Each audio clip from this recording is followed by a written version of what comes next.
And good afternoon. It's the Pit Stop. I'm Stephen McCollum, and we'll get you set up here. This is the Look Ahead Show. Simply means we look ahead to this weekend's racing or in the automotive world. As, of course, earlier in the week, we do a show and we look back at the racing. So that is up there for New Hampshire, up at Robat TV On Demand. Of course, YouTube also on demand there as well. Free podcast system at the Pit Stop Talk. On Podbean is the only place you can find that. The podcast there right now. We're going to get it expanded out, but also you can find it on YouTube. Also, social media at the Pit Stop Talk as well. If you want to follow me on my thoughts on racing as they go on. Of course, the news throughout the week. Been kind of a quiet week this week. Normally on Wednesdays, it's a lot of breaking news out there. It's just been quiet all around. Look, it's on this Look Ahead show. We look ahead to Kansas this weekend. Only the Xfinity. In terms of the big boys, there is a, ARCA race there this weekend. But in terms of the big boys, it's the Xfinity Racing. Get back on the track after their week off on the Cup Series this weekend. Trucks are off this weekend. Next time we'll see them is the Charlotte Roval. Next Friday, October 3rd, is when we will see the Truck Series again as they continue their playoff season. They have 4 races left in the Truck Series. And that begins the round of 3. This next round here for 3, where 4 drivers will be eliminated, starts next Friday. Of course, Xfinity back underway this week here after the off week last week. And Kansas Raceway, Saturday, 4 p.m. Eastern Time, 1 p.m. Phoenix time. Of course, that's where we record the show at in the Phoenix area. So that's why we kind of look at it in those time frames as well. That's what we look at. That's why we say that. I have a couple people that message me and say, I have no interest if you're not going to give it in Eastern time because they live in the East Coast. First of all, thanks for listening. Thanks for watching and everything. And thanks for your comments. But it won't kill you to have a West Coast time frame on there for those of us in the West Coast. I know the East Coast thinks they're better, and that's fine. But it's okay. You'll survive. But we do appreciate your watching, of course, on that as well. Kansas Raceway. Kansas Speedway, I should say. It is a 1.5-mile asphalt oval, so we get back to the bread and butter of NASCAR, 1.5-mile ovals. What does that mean overall for the Xfinity Series and even the Cup Series? Speed is the key here this weekend. It's not cautions aren't going to be aplenty because of guys bunched up. Speed and sometimes strategy, right? Green flag pit stops are going to be kind of a big deal this weekend, as there are a lot of not caution-free laps here in these 1.5-mile racetracks. It doesn't mean there won't be cautions. It just means there aren't going to be hundreds of them. Probably going into this. So speed is going to be key this weekend. Obviously, in the Xfinity Series, leans a little bit toward JR Motorsports here with Connor Zilisch at the front. Of course, his teammate in the 7, Justin Allgaier as well. Guys to watch this weekend. And we have some stats on this racetrack. Of course, we accumulate stats around that we think will help us pick a winner this weekend, kind of things to look for as well with the playoffs continuing. Before we get too much into Kansas here, though, let's just refresh your memory after the off week here, right? Reminder on the playoff points out there. So, Kobe, if you would, throw up the playoff points for me. Let's get everybody reminded of what happened. And don't forget, Eric Amarillo won race 1 of this round of the playoffs. He's not a playoff driver, so now it comes down to points here for 2 more races. It's Kansas this week, Charlotte Roval next week. So, 3rd straight playoff race, by the way, there in New Hampshire, or I'm sorry, before that, in Bristol. 3rd straight playoff race won by a non-playoff driver in the Xfinity Series. So that does affect, because now you have to point your way in. Where that comes into, effect are the guys right now, I'd say 4 on down, definitely 5 on down, right? You're on the verge of one bad race here, and you could be out of the playoffs, or at least under the cut line going into the final race of this round. Connor Zilisch, I told you before, Justin Allgaier, they are going to be safe. They are moving on in this round with or without a win. And I'll give you my picks here coming up, but little hint here, one of these 2 guys is probably going to win this race. Sam Mayer is safe in this round as well, unless something catastrophic happens. The question I got for Sam Mayer, right, he gets through this series, gets to the Final Four. Can he get a push here at Phoenix to challenge Connor Zilisch and Justin Allgaier in those super fast cars once he gets to the championship round, if he gets that far. I do believe he's moving on from this round to get down to the round of 8, of course, coming up for him. So then, Carson Kvapil, Harrison Burton, Brandon Jones, Sheldon Creed, and Taylor Gray. These guys are on the plus side, but they can be overlapped in points extremely quickly in one race. Charlotte Roval will be a different type of race. Connor Zilisch is going to be the favorite in that race, being technically not an oval, right? Technically a road course, but Connor Zilisch is going to be the favorite there. This is the race here this weekend that if you're going to make a run and possibly sneak out a win, you got to do it here at Kansas with the speed and things to that effect. Pressure's on these guys to have good races because you could see on the thing, right? I'll say this, Sammy Smith with his minus 24, can that be made up over 2 races? Absolutely. I'm not sure he can do it. Austin Hill, I'm in the same boat on. Minus 16 points from that cut line. Can they get the points there and go? I think Austin Hill's playoffs was doomed the second he lost all of his playoff points. They lost momentum. The team is on the outside looking in. They're at the bottom of the hill. Everybody else is halfway up it.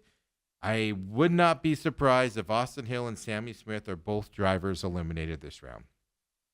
Jesse Love, Nick Sanchez, well, different stories. They're in the running here. So is this going to flip? And when we come back here on, of course, Monday and do the look back show on the races this weekend, are we going to see some switching here? Who's going to come down to the bottom? If I had to guess right now, I'm going to say Brandon Jones and Taylor Gray could possibly be on the outside of the elimination line after this weekend. Jesse Love will be on the positive side. I do expect Jesse Love to advance in this round. You know, it just cannot have anybody. He's got no margin for error here coming up from that side. Now, I'm just speculating on if we can see some movement here. But obviously, 5 through 8, any of those guys can be bumped down into the other side here this weekend on the playoff side. So we got you updated, in terms of the playoff points. Reminder of what we're looking at here coming into this race.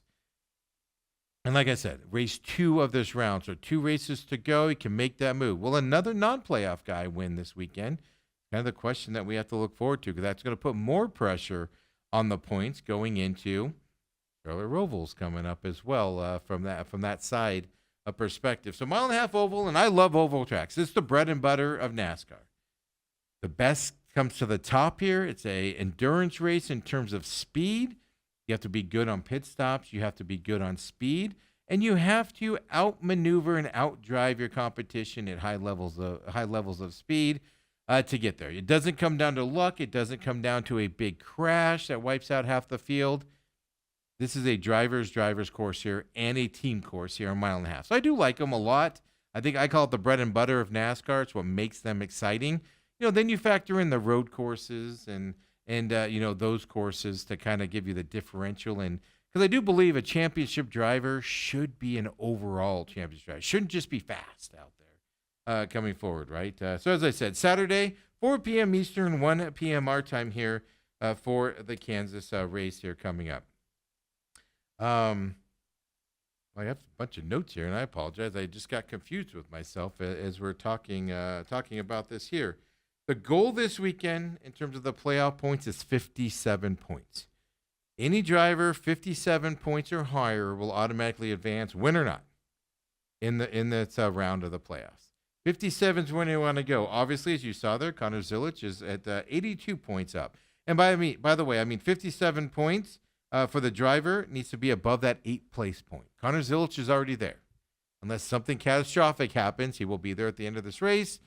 Automatically advance on to the next round. Can Justin Allgaier get to that 57-point limit to automatically advance, win or lose this weekend as well for him coming up here? So that's the goal for drivers and teams. Obviously a lot of the drivers aren't going to get there, right? You see 9 points. It's going to be you're going to have to run one heck of a race and get some points that don't exist to get to that level moving forward at that point. So in terms of those playoff points there that we just showed you, just some interesting notes here, right? Carson Kvapil, Harrison Burton, and Sheldon Creed, they were all under the cut line last time we looked at it before that Bristol race, that first race. And they've moved themselves to the positive side. You saw Carson Kvapil there plus 16, Harrison Burton +9, Sheldon Creed +7 from that elimination spot at 8. So they've all climbed above the cut line there in their last race, which means we had 3 drivers move to the other side, right? Nick Sanchez, Jesse Love, and Sammy Smith all fell below the cut line at Bristol. Remember, Sammy Smith went out of that race fairly early, multiple laps down, and thinks they have a catastrophic issue. Sammy Smith has no room for error moving forward. I just don't know. It'll be fun to watch. I just don't know if you can run a race good enough point-wise to get up there without winning a race, of course, from there. So we've already seen 3 drivers swap unders, 3 drivers swap up. Are we going to see the same? I'm going to predict 2 will be switching this weekend, as we just already talked about as well. Interesting enough here, Justin Love and Austin Hill, both below the cut line, both of RCR, right? Richard Childress Racing drivers are underneath that cut line. Like I said, Austin Hill, I just wonder on Jesse Love's team, is the Austin Hill situation. And I'm not saying it's bothering him, but you lost all momentum by losing your points and getting suspended that game. You lost all momentum for the playoffs. You're starting at the backside. Now you're 16 points backwards. It's negativity around them. They can be as positive as they want to be. There's negativity around that team. It's like just to get there, it's just an uphill battle. I don't know if they'll be able to do it, right, coming up from that perspective. So just some playoff points here.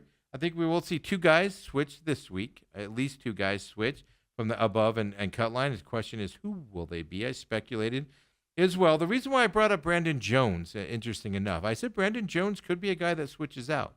It's going to go one of 2 ways here in Kansas for Brandon Jones. Brandon Jones has 2 wins in the Xfinity circuit. He's the only active driver to win at Kansas in the Xfinity Series. Experience here, he's won here before. I don't think he's going to get the win this weekend. I don't know if he's going to have a good race either. I'm falling on the bad race side where he might flip under that cut line is what I'm looking at. But that is something if you believe in past runnings, right? He's the only driver out here to win at Kansas in the Xfinity Series as well. JR Motorsports, we already know, right? But just to reiterate it, at least 1 car has finished top 5 in a record 29 straight races for them. That would be Connor Zillitz, Justin Allgaier, the other team members out there as well. Somebody's finishing in the top 5, most likely winning this race at Kansas this weekend as well. Interesting enough here, right, because we're looking at those JR Motorsports. I was looking at other teams. Can other teams compete with these guys at the 1.5ers? Obviously, there's somebody that can, right? Well, and let's see this. Joe Gibbs Racing won 13 of the last 18 Kansas races with 9 different drivers. Joe Gibbs Racing, his teams are going to be fast on those Toyotas here at this racetrack. You assume so going into it on a 1.5-mile. They've struggled in the Xfinity Series and some of these other racetracks. 1.5s, I have confidence they'll be there coming up from that side. However, JR Motorsports, well, they've won 3 of the 4 races on the 1.5-mile tracks this season. Not a shocker. Connor Zillitz with 9 wins, Allgaier with his wins. They win a lot of races. Not a shocker that stat is there for them. Here's the other side. Justin Allgaier, 6 wins on 1.5-mile tracks, the most among active drivers. Connor Zillitz is kind of learning, right? As a 19-year-old, he's learning these tracks. Justin Allgaier on the 1.5 experienced veteran going into this race coming up this weekend. Connor Zillitz leads the series, obviously, with the 9 wins, 16 top 5s, 848 laps led, 8.4 average finish, 7 poles this season.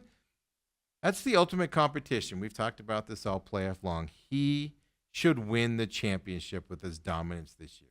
If he doesn't win the championship, it's going to be kind of a surprise, even if it's Justin Allgaier, who Justin Allgaier can beat him in a championship race.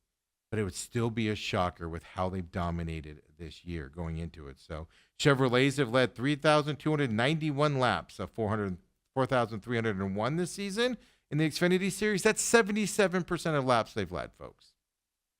Chevrolet has won 23 of the 27 races, the most all-time by a manufacturer through 27 races in the Xfinity Series history. Everything points to Chevrolet. Everything points to JR Motorsports. This shouldn't surprise any of us out there. They're the dominant team this year. They're the dominant racers, drivers that we're dealing with. I mean, it's pretty obvious here what's going to happen, right? Who do you have winning this weekend? Do you have somebody else? I'm not going with Connor Zilic this week. Of course, I've gone back and forth on drivers, and I kind of nailed it with guys that can surprise. Justin Allgaier's winning this race this weekend on this mile and a half course. He's going to get the win. He's going to advance regardless, so the win is just going to put more pressure on the points guys underneath. But Justin Allgaier is going to go into here. He's going to battle with Connor Zilic on this race as well. Connor Zilic is going to be there. There's a couple of other drivers. There's a couple of Joe Gibbs guys that could be up there as well. But they are going to dominate this race at the end, and they're going to come out with the win here, JR Motorsports. And, of course, I got the 7 car there of Justin Allgaier winning the race here in the Xfinity Series this weekend. Other news to just pay attention to, you Roger Carruth fans out there. Truck Series off this weekend. He advanced in the playoff round for the Truck Series. Roger Carruth is going to drive the Hendrick Motorsports number 17 this weekend. It's his first start for Hendrick Motorsports since he did it back in Phoenix. I remember that race well. Got to talk to him before the race. Spent some time with him before the race. Talked to him a little bit. And, had an all right race, but it was his first race there. But November of 2023, he finished 14th in that race as well for him. So Roger Carruth will make another Hendrick Motorsports appearance here in the Xfinity Series here after a few years of not doing it for them as well. So look, we're in this race. Allgaier's winning it this weekend. Book it. Do you have somebody else? Obviously, you can go with Connor Zilic. He's somebody that you would put your money on. Of course, going into this, no doubt about it. I'm just telling you, number 7 car is what I would pay attention to here this weekend. Other than that, kind of quiet around the Xfinity front. I'll tell you this, practice, if you like that, Saturday, this weekend on Saturday, 10:30 Eastern Time, 7:30 a.m. Pacific, here for practice on Saturday for the Xfinity Series. Qualifying would be Saturday afternoon, and I say afternoon, 11:35 Eastern Time is what it says here, right? That makes it 9:35 Phoenix time. So afternoon compared to after the practice. But that happens Saturday morning there at Kansas in the Xfinity Series. So maybe a Sheldon Creed can make some movement here. Maybe some Jesse Love. We'll have to wait and see what happens from that perspective. And when we come back here at the Pit Stop, the Look Ahead show, where we look ahead to the racing this weekend. Boy, it's fun. I like this new format. Hopefully you do too. Give me some feedback. Do you like this format better than what we did before, where it was just one big show, looking back and then forward? I like this format a lot, right? Look behind show, look back show was done on Monday. It's been posted. Look ahead show right now. Looking forward to this at all. So come on back, folks. We'll talk some Cup racing at Kansas this weekend as well. Coming up next.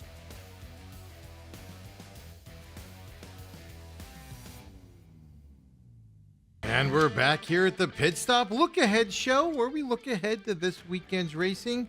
Of course, the Look Back show and thoughts on New Hampshire last weekend is up here on demand on the YouTube channel and at Robat TV if you have the subscription. We appreciate it very much out there. Of course, free podcasts at the Pit Stop Talk there on Podbean as well for you.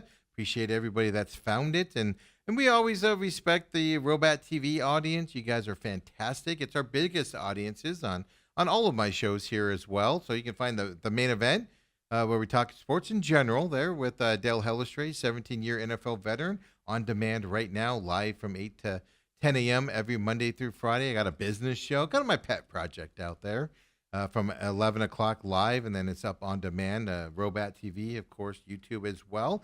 Definitely find those shows if any interest there for you as well. We appreciate it very much. And Cup Series hits Kansas this week as well. Don't forget, Truck Series off this weekend. Of course, they race Sunday, 3 p.m. Eastern Time, which makes that noon Phoenix time going into this race. Now, we know Ryan Blaney won last week, and he's advancing on into the next round with that win. Well, let's refresh your memory here on the point standings going into this weekend's Kansas race. This would be Cup 1 here. We throw that graphic up for everyone. Ryan Blaney's moving on, period, end of story. Then, William Byron, Kyle Larson, both in the 40 points up here. Then it gets a little dicey, right, as we're getting closer to guys that can kind of be overwhelmed, I guess. You can say if things go wrong for them, you got Christopher Bell and Denny Hamlin there in the next 2 spots for them. Joey Logano, it moved from the negative side of this up to the positive side here. He's 24 points to the positive right now. Interesting enough, I saw this stat on Joey Logano this week. He's overcome a 13-point deficit in the round of 12, and he went on to the championship last season. He, of course, is every round so far, he started it in the negative and overcome that to advance. Pay attention to Joey Logano here with that stat as he gets on that positive side. I said in the look ahead show here when we talked about the playoff standings after New Hampshire, I made two bold choices here. I said Tyler Reddick, Bubba Wallace are both not going to advance out of this round. 23-11 is going to out of it. I put some of that on the lawsuit situation. I know that shouldn't affect them, but it affects the teams as a whole, right? They're racing as open teams. You know, they just go out and race. It just feels like something's off with these teams, right? Especially Bubba Wallace. He got through last round. I do think he's definitely out in this round. But Tyler Reddick, unless they can do something this weekend, they'll have the speed, by the way. Can Bubba Wallace or Tyler Reddick get up there in the front and possibly win this Kansas race? They will have the speed in their Toyotas, folks. Here's the thing interesting about Tyler Reddick.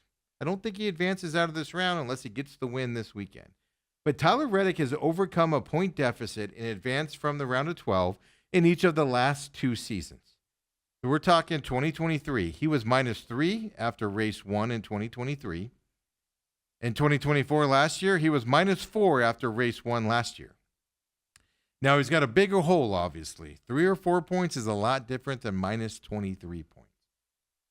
Tyler Reddick's done it before. Don't be shocked if he doesn't do it again, right? Coming up here in this round, he's got 2 races to break up that point differential. 1.5-mile track. Tyler Reddick especially, I think, will be in the battle here as the race goes on. I don't know where he'll be at the end, but he'll be in this battle. Bubba Wallace, he will have speed as well. Does something bad happen to him, or he takes himself out of this race to where he can't get up, there's something to watch. But from there. Now, Ross Chastain, Austin Cindric, I do believe they can go to the advancing side. I think Ross Chastain has a harder chance to do it. I can more see Austin Cindric getting onto that positive side here in these next 2 races. I told you guys to pay attention to Chase Elliott in this. I think Chase Elliott's going to advance. All it takes is one bad race where he's going to be on that outside looking in. He's the guy I'm paying attention to here is the wild card that could switch down to the back side at this point. I think Christopher Bell, I think Denny Hamlin, I think are going to advance in this round. Obviously, William Byron and Kyle Larson, I think are definitely going to move on.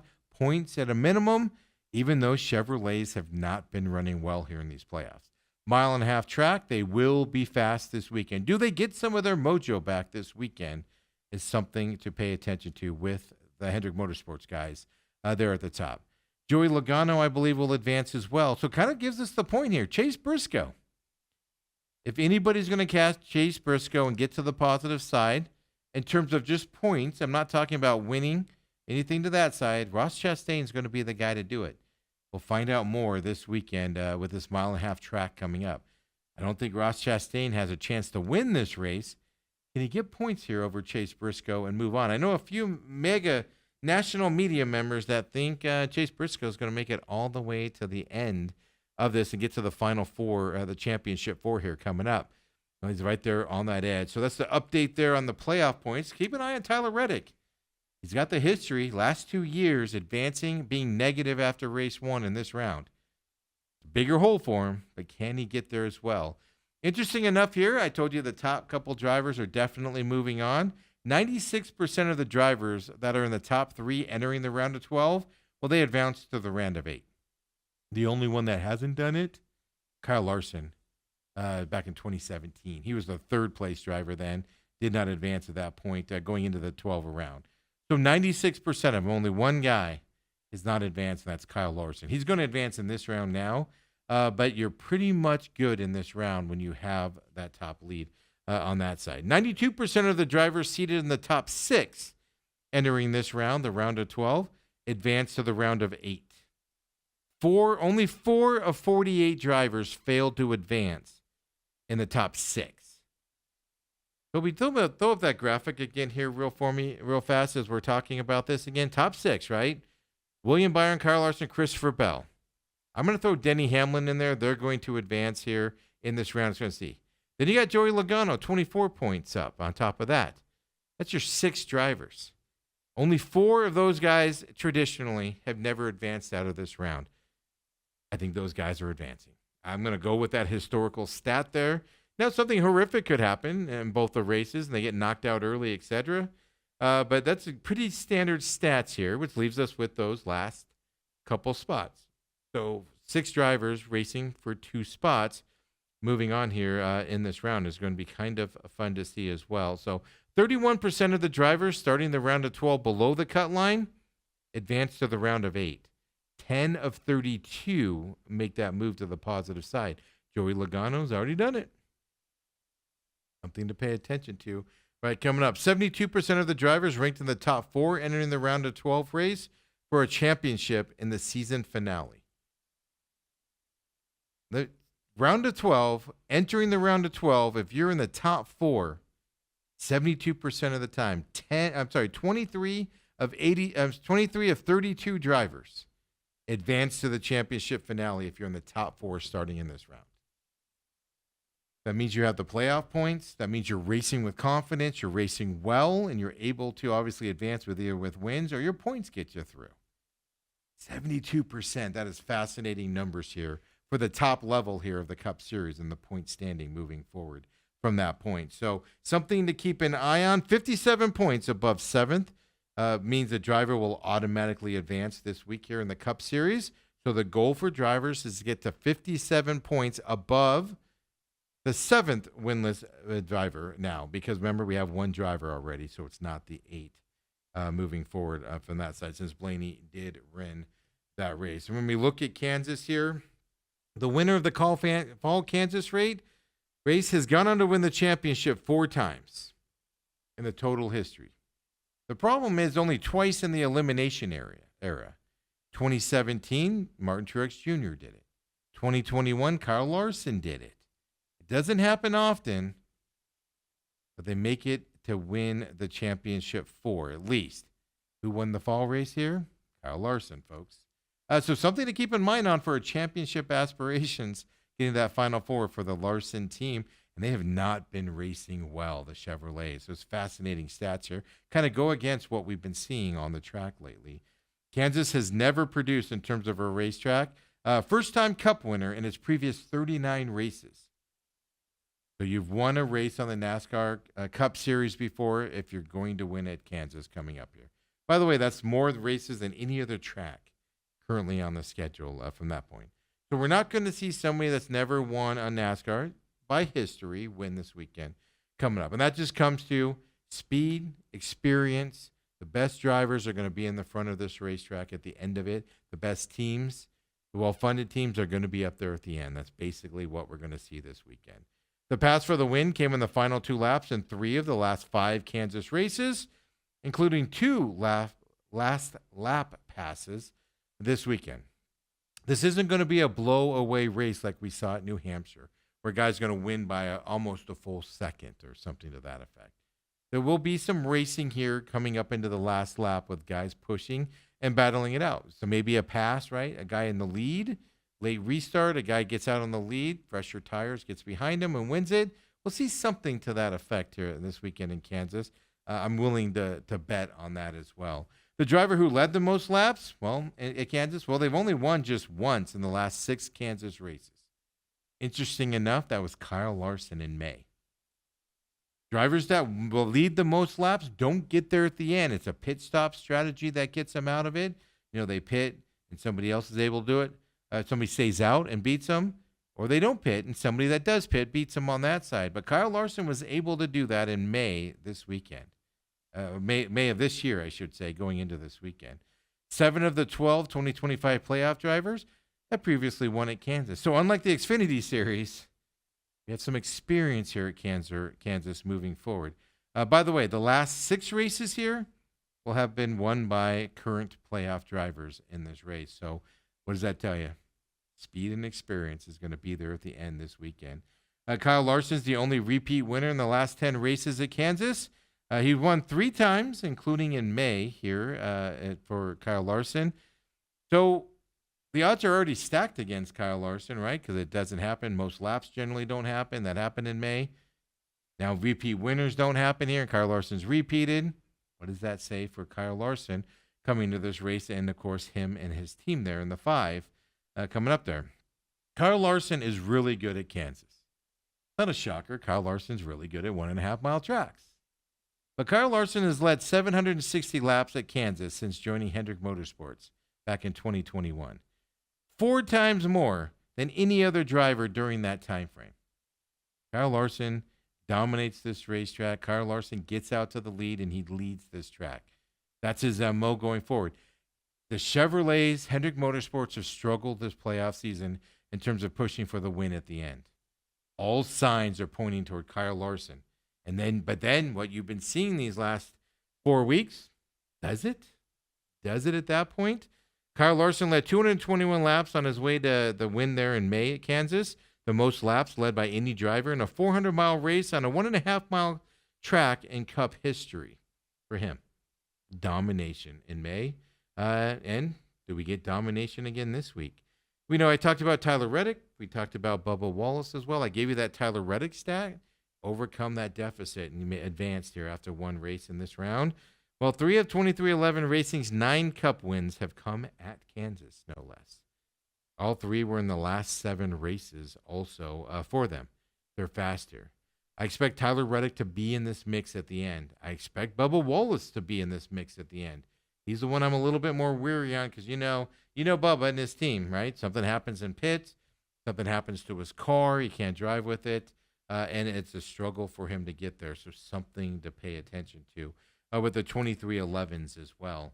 You know, this is, of course, the 1.5-mile asphalt oval. It is a 400-mile lap.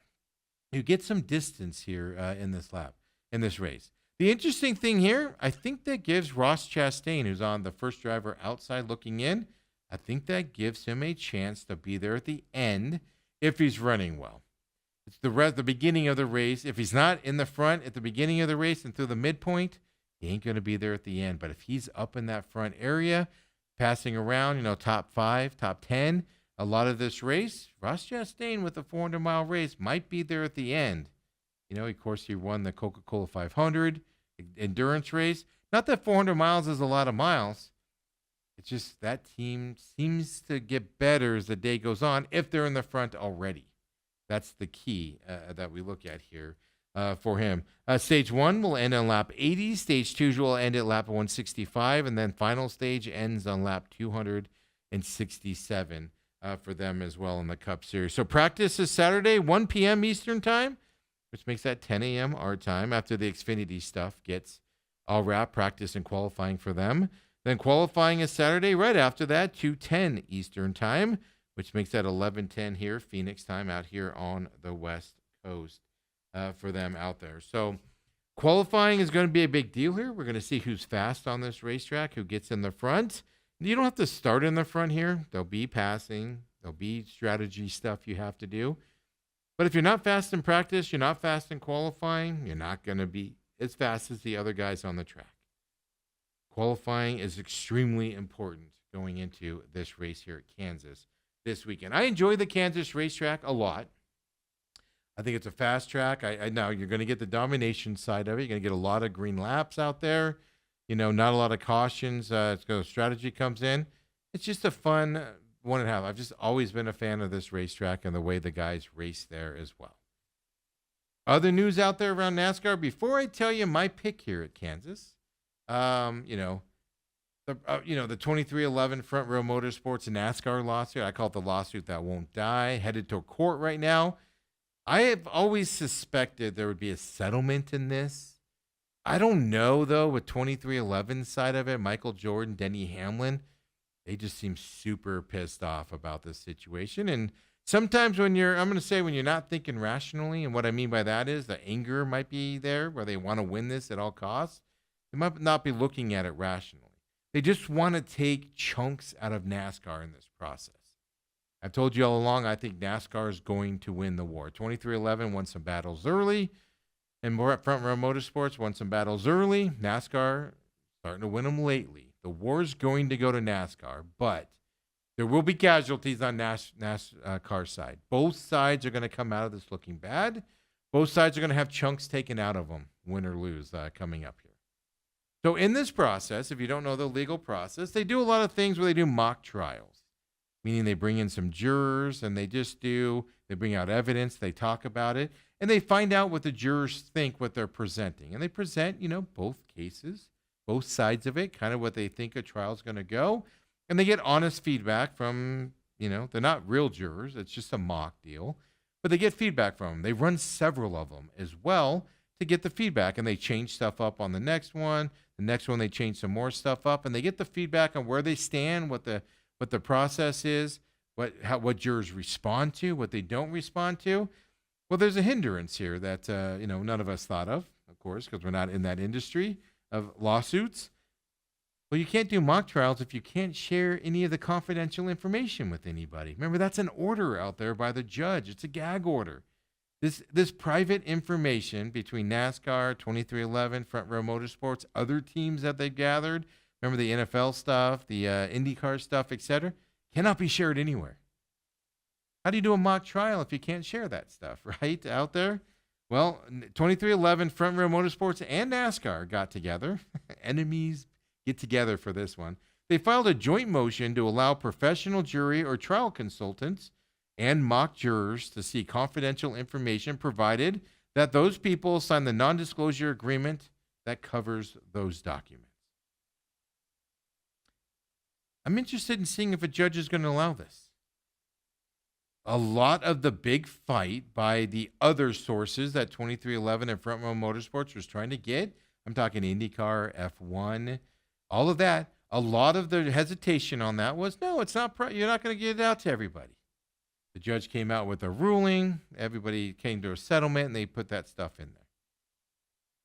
Now you want to change that for mock trials and stuff? I'll be fascinated to see. It's a procedural thing. Generally, this is a no-brainer. You allow it to happen. But this was a big argument, fought over for a couple weeks, a month or so. Will the judge allow that confidential information to be shared with people? Quite frankly, you can sign a non-disclosure agreement. All it takes is one guy, one person, guy or gal, to break that confidential agreement and say something out there. And it's out there. Yeah, they'll be in trouble for it, but it's out there. I'm going to be fascinated to see how this works out. Normally, it's just a procedural thing, but that was such a big fight. We'll have to wait and see. The other thing is, Richard Childress Racing does confirm the plan is for Randall Burnett to finish out the year as crew chief for Kyle Busch in the Cup Series. Of course, earlier this week, the announcement was, I believe it was earlier today, actually. It might have been yesterday or Tuesday of this week. Burnett will crew and move over to Connor Zilich's team there at Trackhouse here in 2026 moving forward. So Kyle Busch losing his crew chief for next year. And Randall Burnett, I saw a lot of people say, oh, they're giving Connor Zilich a bad crew driver. He's actually had a lot of success as a crew person. Not lately with Kyle Busch's team at all, but he's had some success as well. He's worked with a lot of drivers. He's worked in a lot of these teams. He's bringing some experience over for young Connor Zilich, of course, moving up to the Cup Series next year over at Trackhouse as well as there. So the interesting thing is that just something's wrong with Trackhouse as well. Is this a move that can get Trackhouse back in line and get some wins? Ross Chastain was winning some races a couple years ago. Not lately. None of those team guys are in a consistent level out there. Is this a move that can get Trackhouse back online as well with an experienced crew chief driver as well? Because Ty Norris left them. He was an experienced guy at that point. And they've been inconsistent. The easiest thing to say is inconsistent since Ty Norris left. So they get some of that stability back there at Trackhouse coming up. So a couple of different moves. And then what does that mean? We know Kyle Busch signed an extension for next year. What does that mean for his team? He's not done a lot of winning since he's moved over to that team after the Joe Gibbs situation and everything. So what does that mean for him coming up? Now, in terms of my winner at Kansas here, who do you guys have winning this weekend there at Kansas? All signs point to Kyle Larson. I just don't trust Hendrick Motorsports right now. I just don't. Not in this playoffs. Joe Gibbs Racing has been fast. They won the first 3 races last weekend. That was a mile track in New Hampshire, different racetrack than this. This is going to be at Kansas. Don't forget Denny Hamlin losing his tire changer and his jackman, right? For this weekend. He's losing some pit guys going into this race because of that loose tire. They moved it and allowed him to race in New Hampshire, but he's losing those this week, which means, he's got experienced guys coming over to help out. But, it's not his normal guys there. So does that affect Denny Hamlin out there as well going into this race? I said earlier, Tyler Reddick, I don't think he's going to be in this to win. Maybe he's there at the end coming into this as well. Is what we have to look at. This is going to come down to speed. Hendrick Motorsports, Joe Gibbs Racing, obviously fast teams out there. You expect them to be there at the end as the race goes on, as they build it up and things to that effect. I expect domination from those guys as well. And I'm going to go kind of with a surprise here this weekend because we know he's going to be fast. And if I have any confidence in any of the Hendrick Motorsports guys to kind of turn this around and get a win, I don't know why I would have it. I just don't. I don't think a Joe Gibbs guy is going to win this. I don't think, Ross Chastain's going to be able to get there and win it. He might be there toward the end, but he won't be there. I definitely don't think 2311 is going to be good on this side as well either. Joe Gibbs Racing's been really fast here in the beginning of these playoffs, folks. I just Denny Hamlin with his crew situation. I think that might be an issue this weekend. Christopher Bell, won the 3rd race. Chase Briscoe, I don't see him getting up there and winning. I'm going to go William Byron this weekend, folks, winning this race at Kansas this weekend. Why? I don't know. He's the one guy with Hendrick Motorsports I can trust. I think he can be the guy that turns it around a little quicker than everybody else. Kyle Larson has been in a malaise for most of the second half of the season. Chase Elliott's been fast. Chase Elliott's been top 5, top 10 finishes in a lot of races, but not the win. I'm going to go with William Byron and his speed this weekend and his crews and everything, getting the win here this weekend at Kansas coming up for him. So appreciate you all joining us here for the Pit Stop Look Ahead show. We'll be back Monday next week, of course. Look back at the racing here at Kansas in the Xfinity Series and that. Have the updated playoff points for you. Any controversy this weekend? It was hush-hush around Joe Gibbs' place this week. We'll see as interviews start to come out as everybody descends on Kansas this weekend. Stay attuned to me at the Pit Stop Talk on X and, of course, Facebook. Put some videos out as we see them for the people out there doing some interviews. I'm sure they'll be asked about that, right? Come on back, folks. We'll be back next week. Everybody enjoy the racing out there. We'll see you then.